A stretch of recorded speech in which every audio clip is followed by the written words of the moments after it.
Okay, we have a beautiful mosaic here. So this is an early Christian mosaic. It doesn't look that different from Roman, Greco-Roman mosaics because those are the same artisans that made those. Okay, so some of the iconography that has to do with Christ and early Christianity carried over from the Greek and Roman gods, partly because they wanted to recruit people who were of those faiths and sort of have a seamless conversion. And then also because the artisans that knew how to do the artworks wanted to use some of the same iconography, meaning symbols, because that's what they knew to do. So you see kind of in the early Christianity such as this, you do see some crossover. So this is all broken up stone or glass or ceramic tile, and it is for Greek and Roman mosaic, not like Islamic mosaic tends to be tiles, like actual fired tiles that are made to go in certain patterns. But a lot of times, what these are crushed little colors that are made into sort of almost like a painting, but they're stones and then they're set in mortar. So this has lasted a long, long time, the year 425, and now Christianity is the lead religion in the Rome. Now, when we say Rome, remember we're talking about the Roman Empire. We're not just talking about the city of Rome. The city of Rome, where the Vatican is, that's a sort of shrunken empire that happened later, but for a long time, the Roman Empire, even in this permutation where it's becoming Christian, lasted a long time and reached far and wide. Okay, so churches were constructed and tombs were located inside, and that was something that you would want to do and visit the tomb of a famous or an important religious figure that had died, or an emperor, something like that. You would go to the tombs, and a lot of times, like we're going to look at Westminster Abbey, the floor is pulled up and the king or queen is buried underneath. So originally, this Gala Placidia was attached to a church, and then mosaics give a good idea of the imagery of the time because they are preserved well. Paintings that are that old aren't generally preserved well.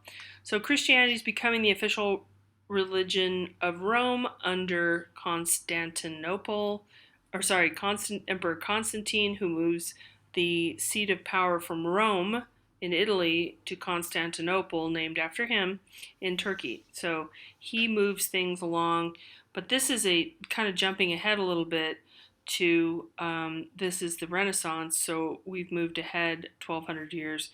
But originally, St. Peter's, where the Vatican is, was much smaller. This is the redo in the Renaissance, okay?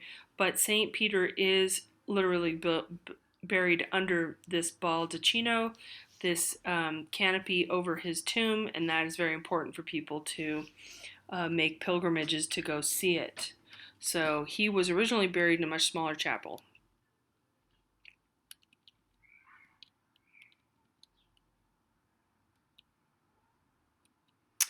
Okay, so Christian church burials, um, they were banned on and off, and tombs rapidly took over church interiors. So they were buried outside in cemeteries because, you know, you think about how many people are going to be buried in a church, it takes up quite a lot of space. Westminster Abbey, this is in London. This is a Gothic style.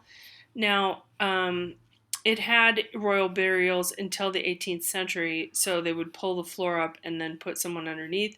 This was for Henry the Seventh, and he gave a large donation, so his remains would be buried, and he sort of preserved the church and gave a lot of money to the church.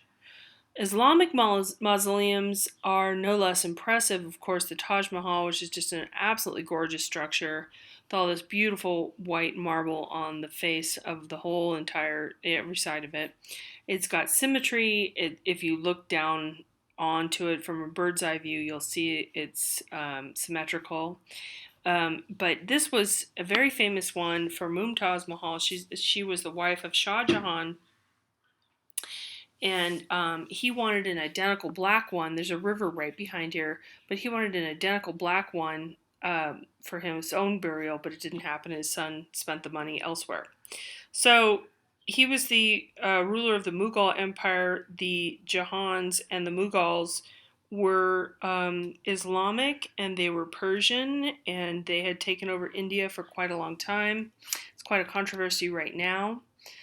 So here we have a comparison of St. Peter's with the Baldacchino and the Taj Mahal. Very ambitious, gorgeous structures. One of the things that you can't see in this image, but you've probably seen in other images of the Taj Mahal, there's gardens that go quite a long ways this way, and there are 4 canals, and everything is evenly spaced, and these symbolize the 4 rivers of paradise. The Taj Mahal symbolizes the throne of Allah. It's very symmetrical, absolutely stunning, and there are some buildings on either side of here that you can't see as well. So now we're going to get into reliquaries, and this is not unlike our tombs that we looked at, although these are more to do with segments of a person, like a bone or a tooth, something like that. So they're just remnants of the deceased, but again, these are typically saints and important personages and religious history. It's also, if you look down here, it's also clothing or body parts. Sometimes, like if you think of the Shroud of Turin, supposedly that's Turin, Italy, that's a place, but that shroud was supposedly laid on Christ's face when he was put into the burial chamber. So that's become an important object for the Christian religion. So typically, this is one style. There are many styles, but this style, and then there are little windows where you could see the actual bone, if that makes sense. So you want to be able to have an interaction with this bone or this fragment, and sort of, you're not literally rubbing it for good luck, but you're praying in its presence. Let's put it that way.